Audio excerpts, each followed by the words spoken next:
أشهد أن لا إله إلا الله وحده لا شريك له وأشهد أن محمدا عبده ورسوله أما بعد فأعوذ بالله من الشيطان الرجيم بسم الله الرحمن الرحيم الحمد لله رب العالمين الرحمن الرحيم مالك يوم الدين إياك نعبد وإياك نستعين اهدنا الصراط المستقيم صراط الذين أنعمت عليهم غير المغضوب عليهم ولا الضالين. Hazrat Amirul Muminin Mwenyezi Mungu amsaidie sana anasema, Mwenyezi Mungu anasema ndani ya Qur'an tukufu, inna Allaha ya'murukum an tu'addul amanati ila ahliha, yani hakika Allah anawaamuruni kuzirudisha amana kwa wanaozistahili. Kisha inapatikana katika hadisi moja, mtume mtukufu sallallahu alaihi wasallam alisema ya kwamba wazifa wowote na cheo ambamo mtu akipewa mamlaka ya kushughulikia mambo ya watu na watu wakiteuliwa kuwa wasimamizi, basi hiyo pia ni amana moja. Basi kwa mujibu hiyo, katika nizamu yetu ya kijumuiya pia kila wazifa au huduma yoyote anayopewa mtu fulani ni amana kwake. Katika jumuiya yetu kwenye nizamu ya kijamaati, sisi tunawachagua viongozi wetu wa ngazi zote,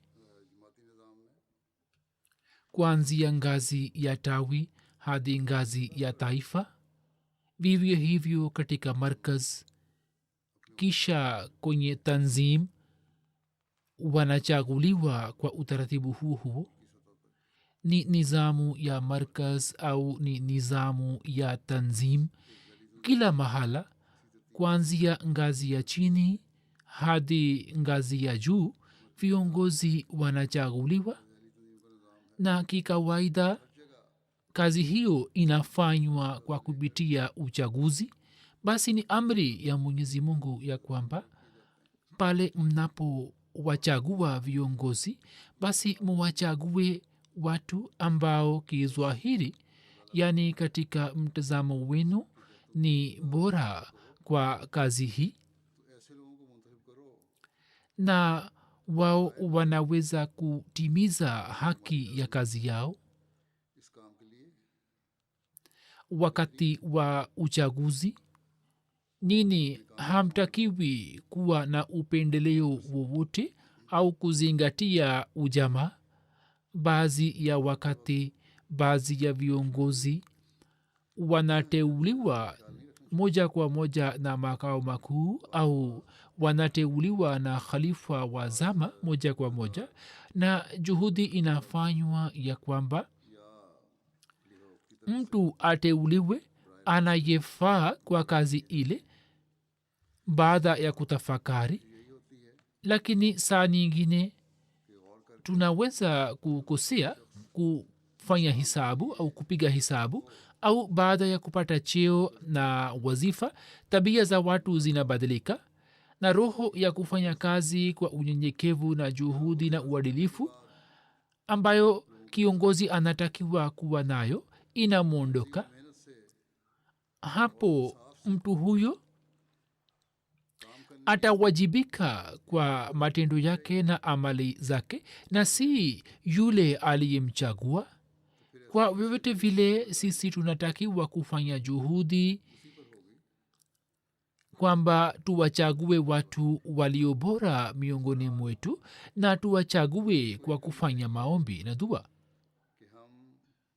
Kwa vyovyote vile kikawaida juhudi inafanywa ya kwamba mtu anayechaguliwa kwa kazi fulani asiwe mtu ambaye anatamani kupata cheo na wazifa tu.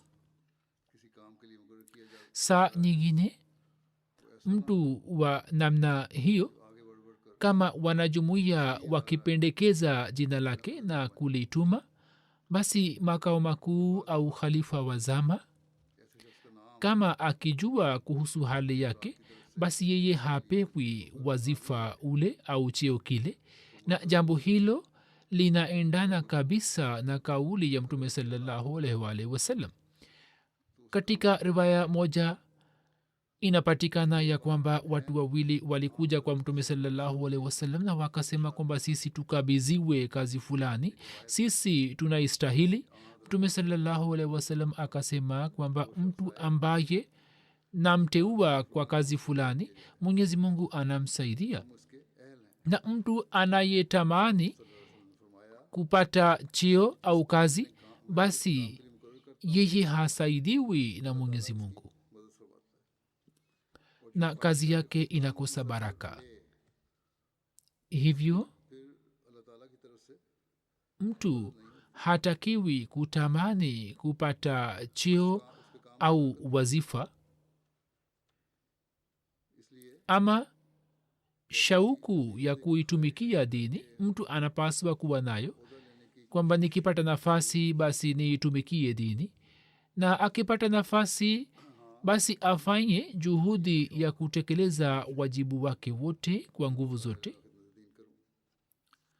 Basi kutamani kupata cheo na wazifa na kutamani kufanya kazi kama kiongozi si jambo jema au si jambo linalopendezwa, ama shauku ya kuhudumia mtu awe nayo hata kama iwe huduma ya aina yoyote, na jambo hili ni jema sana. Basi wenye kuwachagua viongozi daima wazingatie mambo hayo, daima wazingatie amri ya Qur'ani tukufu na kauli ya Mtume sallallahu alaihi wasallam ya kwamba katika fikra zenu baada ya kufanya maombi watu wanaostahili zaidi kutoa huduma fulani basi muwachague wao. Na pili, mtu fulani akitamani kupata cheo fulani au wazifa fulani, basi katika nizamu ya jumuiya na kwenye kila jukwaa la uchaguzi jambo hilo lizingatiwe, kwamba mwenye kuchagua anatumia haki yake ya kupiga kura kwa uadilifu.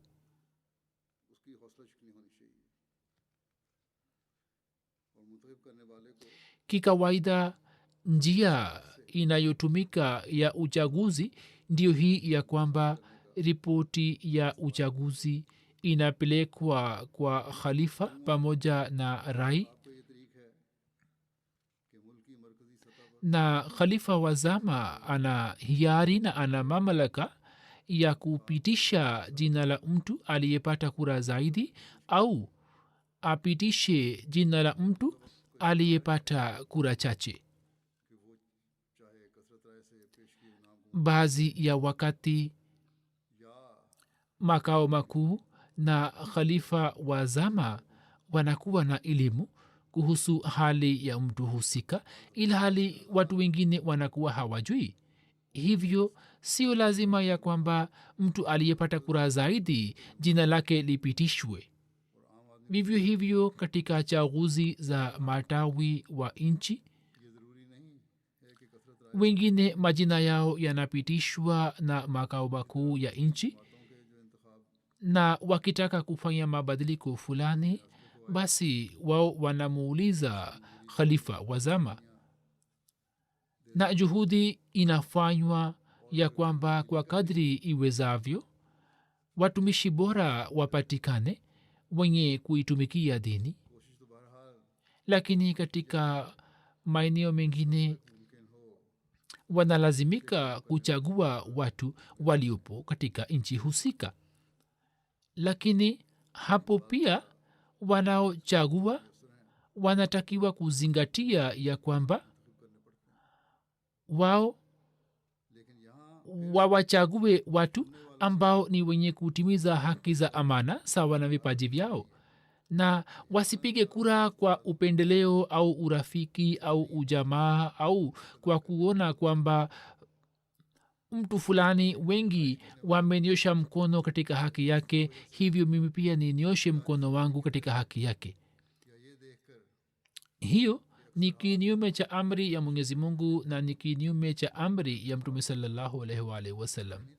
Japokuwa chaguzi katika ngazi ya taifa zimeshafanyika mwaka huu, lakini chaguzi za tanzim zitafanywa, yani chaguzi za answar, lajna na khudam. Hivyo wajumbe wa tanzim hizi ambao watachaguliwa kuwa wajumbe wa kamati ya uchaguzi, wao sawa na amri ya allah watumie haki yao ya kupiga kura, na kwa dua na maombi na baada ya dua na kwa kuzingatia uadilifu walete kwa khalifa ombi kuhusu mtu ambaye ni mbora katika mtazamo wao. Kama sisi tutakuwa wenye kutekeleza wajibu wetu huo kwa uadilifu, ndipo tutachangia ipasavyo katika maendeleo ya jumuiya, na sisi tutakuwa wenye kupata ridhaa ya mwenyezi mungu. Pamoja na hayo, mimi ningependa kuwaelekeza viongozi kuhusu wajibu na majukumu yao. Bila shaka viongozi wa jamaat wameshachaguliwa tayari, lakini wao wanapaswa kujua na kutambua kuhusu wajibu wao, na daima wawe na fikra hii ya kwamba mwenyezi mungu ametujalia nafasi ya kuhudumia, hivyo ili kujipatia fadhili zake sisi tutekeleze wajibu wetu kwa ajili ya kupata ridhaa ya allah tu, na si kwa ajili ya kujipatia maslahi za kizati. Kuhusu baadhi ya viongozi tunapokea malalamiko ya kwamba wanakuwa hawana unyenyekevu katika mienendo yao, na inaonekana ya kwamba baada ya kupata wazifa wamekuwa watu wakubwa. Mimi sisemi kwamba wanapata kibri, lakini kwa vitu vile wanaanza kujifanya kuwa watu wakubwa, haswa viongozi ambao wanateuliwa. Nao pia ni wale waliojitolea wakfu. Wao wakipata hali ya namna hiyo, basi hiyo haiwezi kuvumilika. Wapo baadhi ya wakfin, yani waliojitolea wakfu maisha, wakafanywa kuwa katibu mkuu, na kuhusu hawa kuna malalamiko kwamba wana mwenendo wa kibri hadi hawaitikii salamu. Wenye kuonyesha mwenendo wa namna hiyo wajirekebishe, na kama allah amewapatia nafasi ya kujitolea na kuihudumia dini, basi wanyenyekee na wawatendee watoto na wakubwa kwa upendo na kwa unyenyekevu. Nyinyi mmeteuliwa ili muwatumikie wanajumuiya, na si kwamba muwatendee kwa haiba kama nyinyi ni maafisa wao. Kisha wapo baadhi ya viongozi ambao hawatekelezi wajibu wao kama ipasavyo. Kutoka hapa baadhi ya mambo yanapelekwa kwao ili watoe ripoti, lakini yanakalia kwenye meza yao mpaka wakumbushwe mara kwa mara, na baada ya miezi 6 au mwaka mmoja wakiandika barua ya msamaha wanasema kwamba sisi tumekosea na hatukuweza kuyashughulikia kwa wakati. Kama huo ni mwenendo wao kwa barua za markaz na barua za khalifa wa zama. Kisha kuhusu wanajumuiya wa kawaida, kivipi tunaweza kutarajia kutoka kwao kwamba watakuwa wakiwatendea kwa wema? Watu hawa wanapaswa kujirekebisha la sivyo watasimamishwa kazi.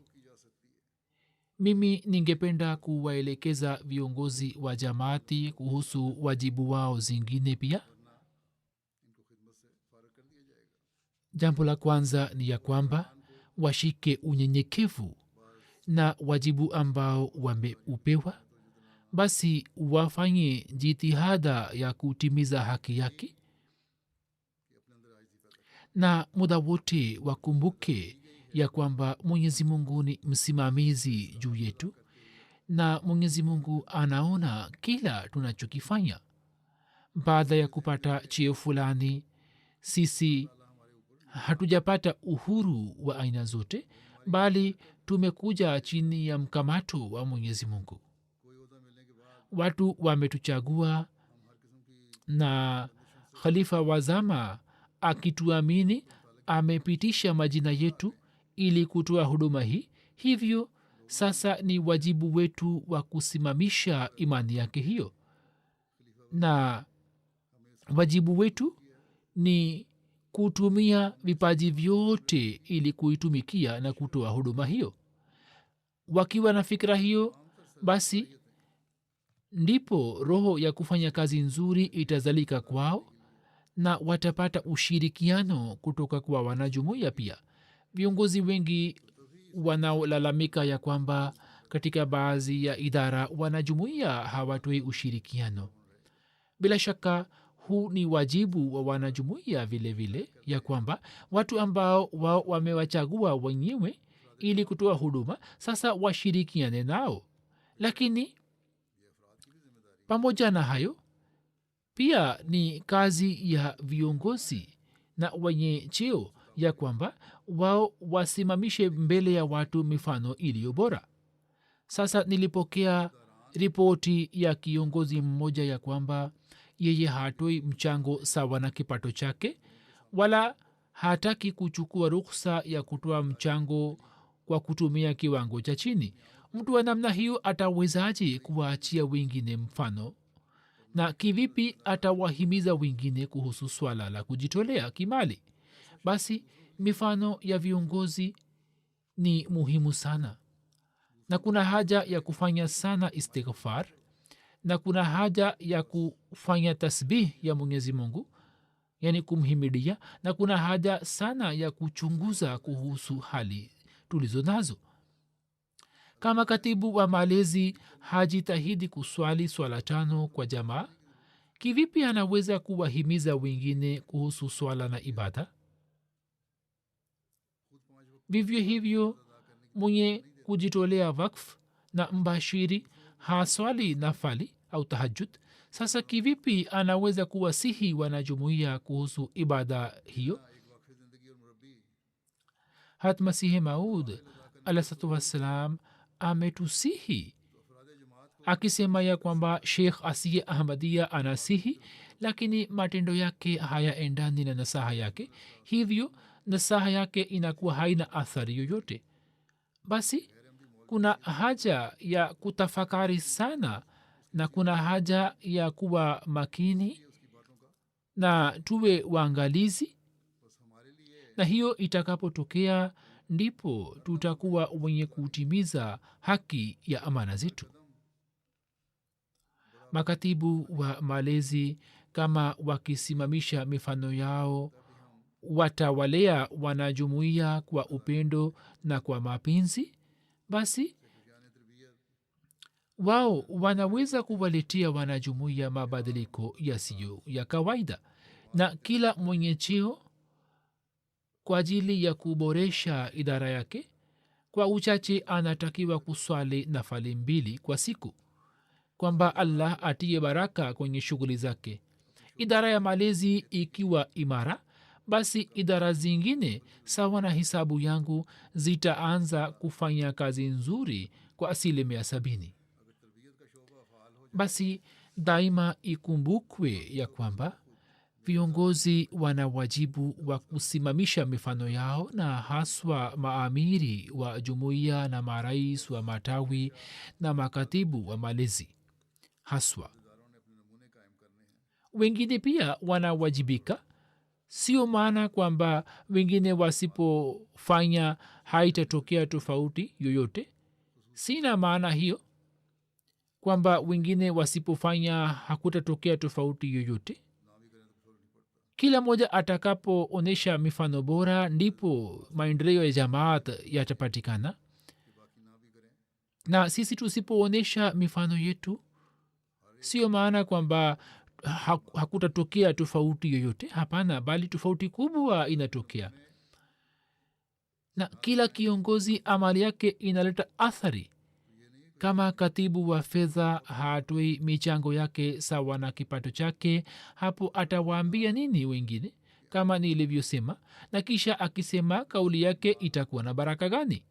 Kama katibu wa mahubiri hatimizi haki ya mahubiri, sasa kivipi anaweza kuwahimiza wanajumuiya kwamba wafanye mahubiri? Basi kila idara ni muhimu sana, na vivyo hivyo kuna nyazifa za maswadar wa tanzim na nyazifa za wajumbe wengine wa majalisi amila. Katika tanzim pia viongozi watalazimika kujiimarisha. Katika baadhi ya sehemu tunapokea malalamiko kuhusu sadr lajna ya kwamba mienendo yao haifai. Baadhi yao hawawatendei wanajumuiya wapya kwa wema, na badala ya kuwavutia katika jamaat wanakuwa sababu kwao kuikimbia jamaat. Na wanajumuiya hawa wapya wanaambiwa kwa njia isiyofaa kwamba sisi tutawarekebisheni, ilhali sawa na mtazamo wangu sadr lajna wa aina hiyo arekebishwe, yani anahitaji mwongozo. Na hiyo inatokea kwani watu wachache tu wanaendelea kushika nyazifa kwa muda mrefu. Hata wajumbe wa lajna pia katika chaguzi zao hawazingatii kwamba nani anafaa na nani hafai, na matokeo yake yanayotokea ni kwamba mambo yanaharibika. Kisha shida na malalamiko yanaanza kutokea na mambo yanaanza kuharibika, na yakiharibika basi imani za watu pia zinaharibika. Hivyo wenye kupiga kura kama hawatimizi haki yao ya kupiga kura kwa uadilifu na kwa kuwa na hofu ya Mwenyezi Mungu, basi hawatakiwi kulalamika. Hivyo wakati wa uchaguzi mkiwachagua wale wanaozistahili, hapo malalamiko pia yatakuwa yamekwisha, waila sisi hatuwezi kujirekebisha. Nitawaambia viongozi vile vile ya kwamba kazi yao si kukaa juu ya majukwaa tu. Kila kiongozi anatakiwa kutekeleza wajibu wake kama ni mtumishi wa kawaida. Mwanamke mmoja aliniambia, mwanajumuiya mpya alikuwa ametoka nje katika jalsa hii, alisema ya kwamba katika jalsa hii jambo moja limenivutia mno. Mimi nikamwona sadr lajna akitoa huduma ya kudhibiti nizamu pamoja na wasichana wengine. Kwa vyote vile huo ulikuwa ni wajibu wa sadr lajna. Hiyo si kazi kubwa na ya ajabu aliyofanya yeye.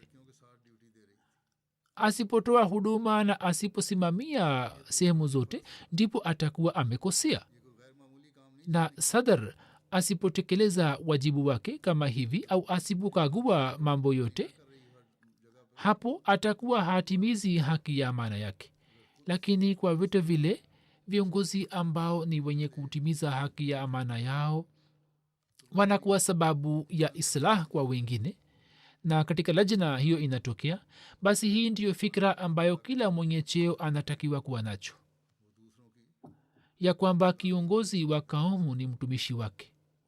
Ni kauli ya Mtume sallallahu alaihi wasallam. Vivyo hivyo kwa ujumla, hii ni kazi ya kila kiongozi, ya kwamba wao wakijenga uhusiano wa karibu na wanajumuiya waongeze uhusiano huo, na washiriki katika furaha na kwenye huzuni yao, na wamhakikishie kila mwanajumuiya ya kwamba nizamu ya jamaat imeundwa ili kujenga uhusiano wa karibu na imeundwa ili kuwajali, na sio kwamba fulani ni afisa na mwingine ni chini yake, mmoja ni mkubwa na mwingine ni mdogo.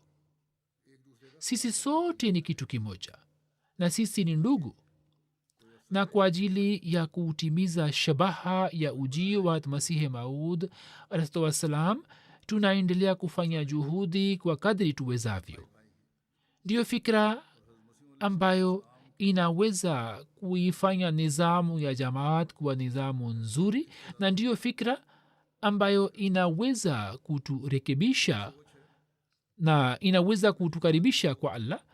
na tusipokuwa na fikra hiyo au tukifanya kinyume chake, basi tutakuwa wenye kumchukiza mwenyezi mungu.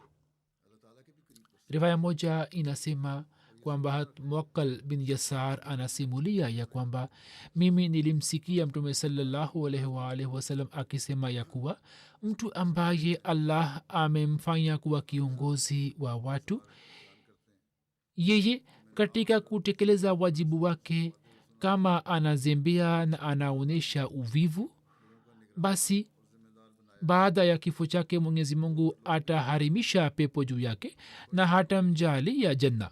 basi ni onyo kubwa na ni wakati wa kushika hofu sana.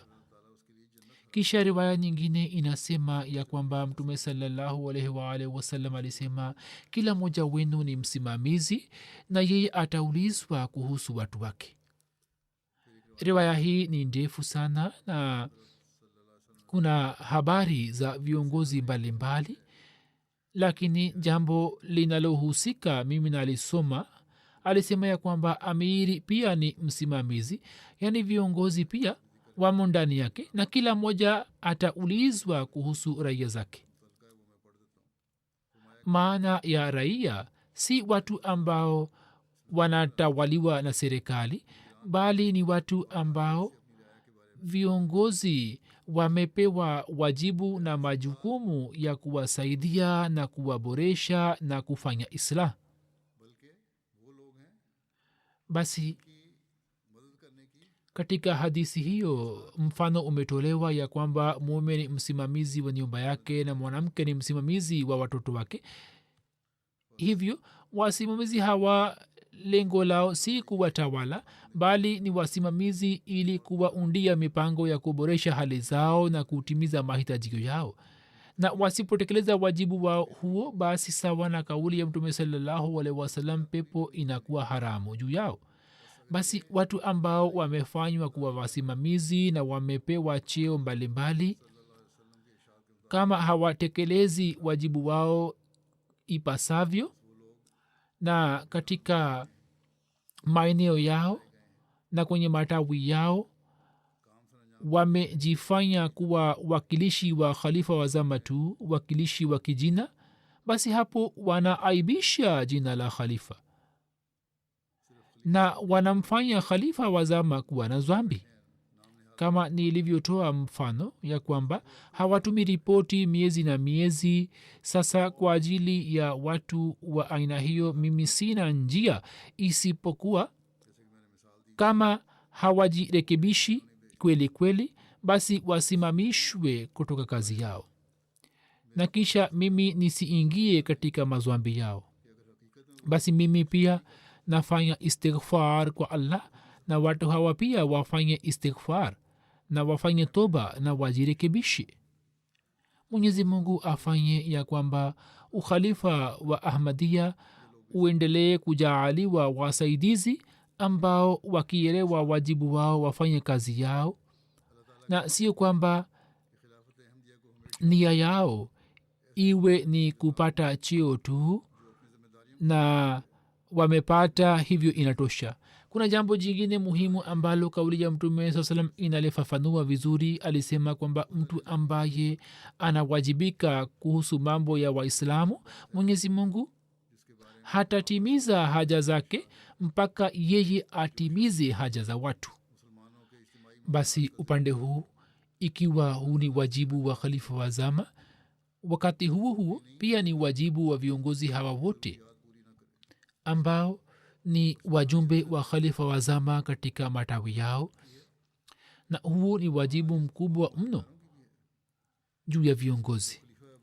kwa kutoa rai katika vikao vya majalisi amila na kwa kushiriki katika vikao vya majalisi amila, mtu aelewe kwamba yeye ametimiza wajibu wake, hiyo haitoshi. kupanga mipango ya kuboresha hali za watu kisha kutekeleza mipango hiyo kwa njia nzuri ni jambo muhimu sana. Na uwezo tulio nao sisi, tukiwa ndani ya uwezo huo, utatuzi mzuri tunaweza kuutoa ili kuwatimizia watu haja zao, tunatakiwa kuutoa. Na kwa ajili yake, kwa ajili ya kutimiza haja za kidunia, kuna idara ya umuri ama na pia idara ya santo tijarat, na pia tanzim zinatakiwa kuchangia mchango wake kwa ajili ya mipango hiyo. Bila shaka tuna uwezo mdogo, lakini chochote tulicho nacho sisi tukitumia vizuri, basi tunaweza kuwasaidia wengi.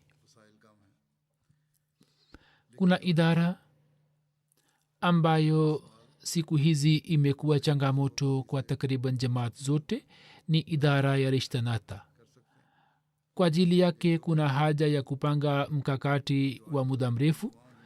Nizamu ya jamaat na nizamu ya tanzim zitalazimika kufanya kazi kwa pamoja. Kisha kuna haja ya kuboresha idara ya malezi katika jamaat na pia katika tanzim. Jambo linarudia pale pale. Vijana wetu wakipata malezi bora, basi tukiweka mbele yetu kauli hii ya Mtume sallallahu alaihi wasallam ya kwamba katika swala la posa, badala ya kuangalia mali, familia na uzuri, muitangulize dini. Kama tukishika nasaha hiyo na tukiwa na kipaumbele hicho, basi vijana pia na mabinti pia watatanguliza swala la kuboresha hali zao na watatanguliza swala la kujenga uhusiano na Allah, na hivyo tutaweza kutunza vizazi vyetu vijavyo. Waila katika zama hizi mipango inayoendelea kufanywa na Dajjali, kuepukana nayo kwa juhudi hafifu ni kazi ngumu sana, na kwa ajili yake tutalazimika kuandaa mikakati ya muda mrefu.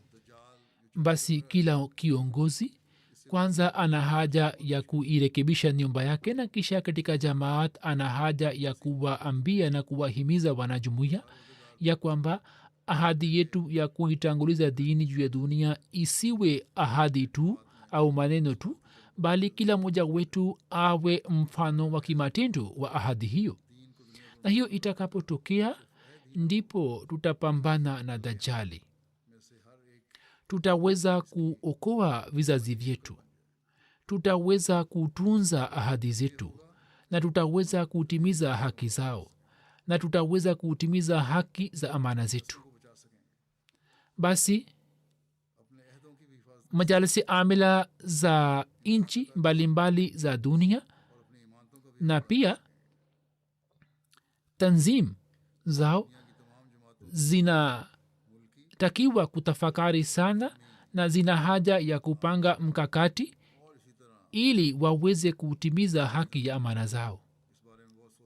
Kama nilivyokuwa nimetoa mfano wa umuriama, katika nizamu yetu kuna idara ya umuriama, na idara hiyo inafahamika kuwa muhimu sana na pia ni muhimu mno.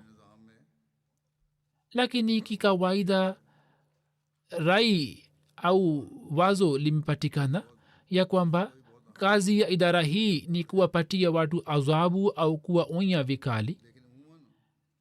Wanaofanya kazi katika idara ya umuriama katika nchi zote za dunia kwamba kazi yao sio hiyo tu, bali hii ni sehemu moja ya kazi, na kuwaonya watu kwa ukali si kazi yao.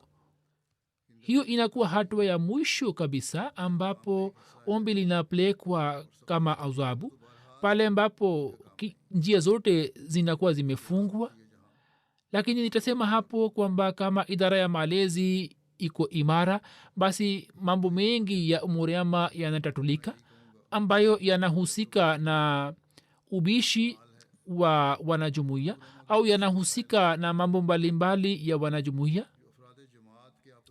au wapinzani wanapofanya juhudi ya kuleta wasiwasi au kiherehere katika jamaati mambo yanahusika nayo na katika baadhi ya maeneo idara ya malezi ikijenga uhusiano makhsus na wanajumuiya imefanya juhudi na walipofanya juhudi basi kwa sababu ya juhudi hiyo malalamiko yalikuwa yamewaondoka na pia watu wakaonyesha heshima kwa hukumu za kijamaati na wakakubali vile vile na kisha mipango iliyokuwa imefanywa na wapinzani au wanafiki pia haikufanikiwa na ikashindikana basi idara ya malezi na idara ya umuriama zina haja ya kufanya kazi kwa pamoja katika baadhi ya maeneo kama nilivyosema ya kwamba kazi ya umuriama ni pana sana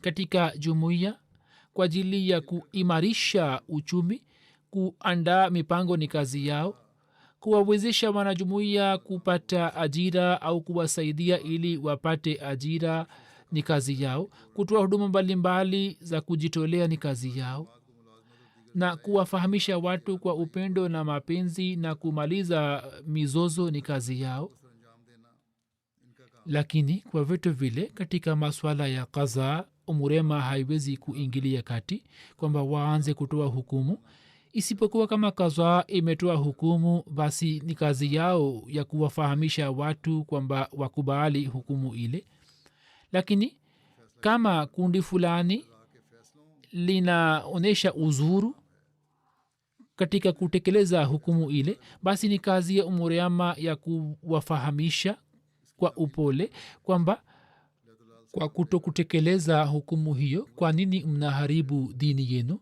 na kwa ajili ya kujipatia faida ndogo ya kidunia tu kwa nini mnaharibu dini yenu na watu hawa wanapoteza muda wangu vile vile na wanaendelea kuniindikia ilhali wanakuwa wamekosea na watu wengi wanafahamu tu kama wakifahamishwa hivyo kazi ya umuriama si ya kuwapatia watu adhabu tu bali kazi yao ni ya kuwaokoa kutoka adhabu hizi na kwa ajili yake wanatakiwa kufanya juhudi kwa kadri wawezavyo na wakiona kazi fulani ikitendeka isiyofaa au wakifahamu kwamba kazi hii inaweza kuleta hasara kwa jamaati basi wakisaidiwa na idara ya malezi na wabashiri kama watatunza faida ya kijamaati wakati huo huo watafanya juhudi ya kusalimisha imani za watu baadhi ya wakati mienendo ya viongozi inawafanya watu kuwa na zana mbaya kuhusu nizamu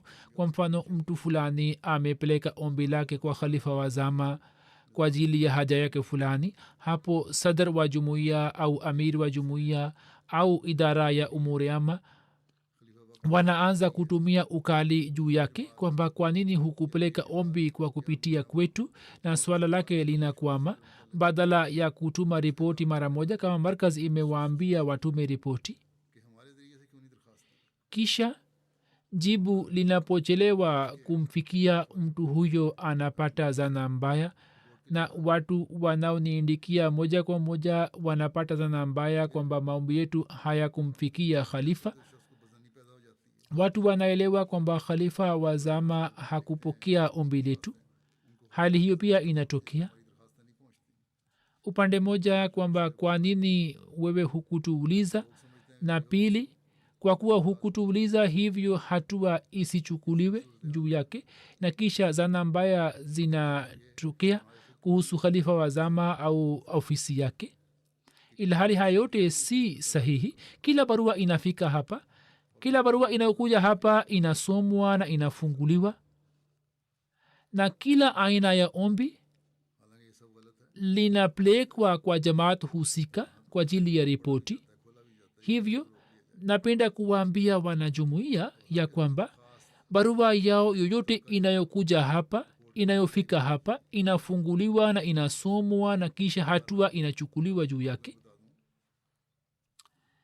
idara ya jumuiya husika inachelewesha kuwapatia jibu hivyo viongozi wa namna hiyo wawe na hofu kwamba amali yao hiyo inakuwa ni sababu ya kuleta umbali kati ya wanajumuia na khalifa wa zama na inakuwa sababu ya kuzalisha na kutengeneza zana mbaya kuhusu nizamu na hivyo viongozi wanakuwa wenye mazwambi yaani kwa kuichezea na imani ya mtu fulani anatenda mazambi hivyo watu wa namna hiyo wawe na hofu na kila kiongozi anatakiwa kuelewa na haswa wale ambao wamepewa kazi ya kuzingatia na kuangalia mahitajio ya wanajumuia kama wakionyesha uvivu katika kazi yao na wasipotimiza haki za watu basi ni wenye kufanya hiana katika amana zao na pia ni wenye kukamatwa na mwenyezi mungu ni kauli ya mtume salallahu alaihi wasallam inayopatikana katika riwaya moja kwamba imamu yeyote maana yake ni kila kiongozi anafunga mlango wake kwa ajili ya watu maskini na wenye haja mwenyezi mungu anafunga mlango huku mbinguni kwa ajili ya mahitajio yake hivyo kama kuna mtumishi wa namna hiyo au kiongozi basi akiwa na hofu ya allah afanye haraka ya kutimiza haja za watu au kwa uchache atume ripoti haraka kisha ni kazi ya markaz kwamba iangalie kwamba kwa kiasi gani mtu huyo haja yake inaweza kutimizwa lakini kutokutoa jibu na kuweka ombi lake pembeni ni kosa kubwa hivyo sisi tufanye juhudi kwa kadri tuwezavyo ili kupata ridhaa ya allah na tuelekee kufanya matendo mema mtume saa salam alisema ya kwamba popote pale mlipo mushike uchamungu wa allah mkitenda kitendo kibaya basi mufanye juhudi ya kutenda kitendo chema na wema huu utafuta ubaya na muwatendee watu kwa hulka njema na kwa huruma kisha riwaya moja inasema kwamba mtume salallahu alaihi wasallam aliwatuma abu musa na muaz bin jabal akiwafanya kuwa viongozi wa sehemu mbili za yemen na akatoa nasaha akawasihi kwamba muwarahisishie watu na musambaze furaha na upendo na msiache chuki isambae hiyo ni nasaha ambayo kila kiongozi ambaye shughuli zake zinatokana na watu au anahusika na watu aweke mbele yake kama usuli na hii ndiyo njia ambayo kwa kutumia kwayo viongozi wanaweza kutimiza haki ya kutumikia wanajumuia na wanaweza kuchangia katika kulinda imani zao na wanaweza kuchangia mchango wao ili kudumisha umoja wa jamaat na wanaweza kutimiza haki za amana zao na hiyo itakapotokea ndipo itazalika jamii nzuri ambayo ni jamii sahihi ya kiislam na ni jamii ambayo kwa ajili ya kuisimamisha hatmasihi alikuwa amekuja na sisi tukimwamini tumefanya ahadi ya bayati hivyo daima viongozi wakumbuke jambo hili ya kwamba wanajumuia wamewachagua au watawachagua katika siku za usoni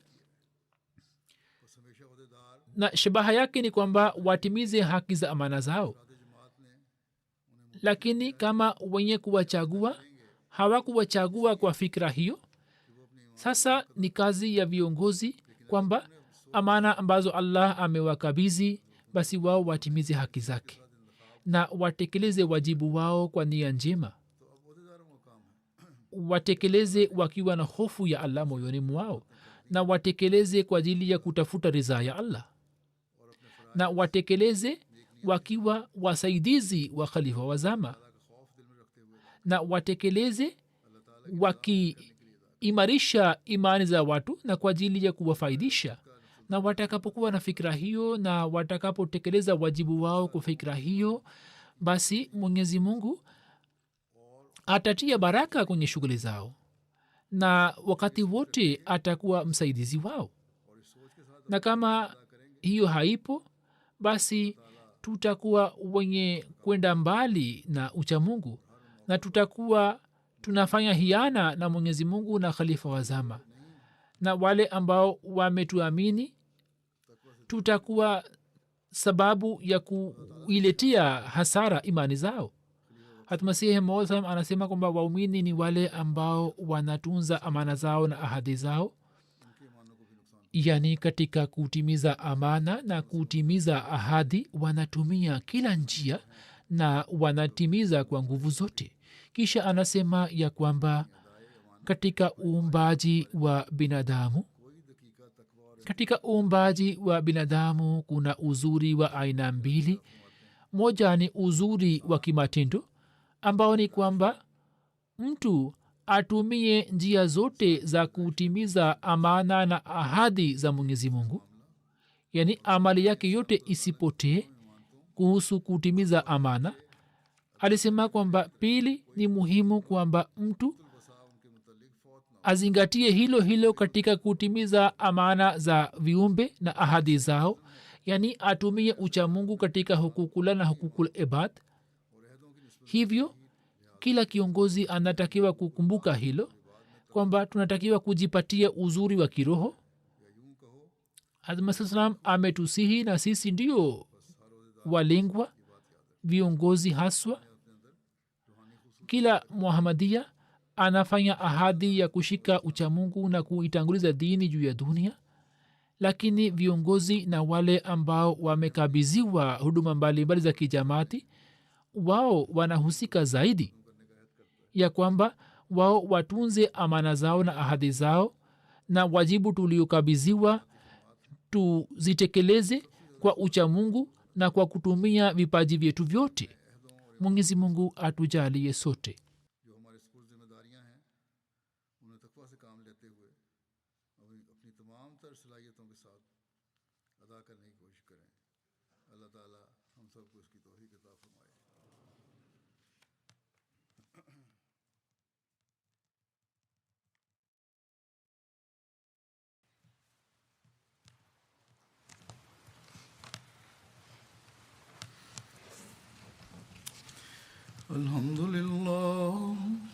الحمد لله نحمده ونستعينه ونستغفره ونؤمن به ونتوكل عليه ونعوذ بالله من شرور أنفسنا ومن سيئات أعمالنا. من يهده الله فلا مضل له ومن يضلل فلا هادي له. ونشهد أن لا إله إلا الله ونشهد أن محمدا عبده ورسوله.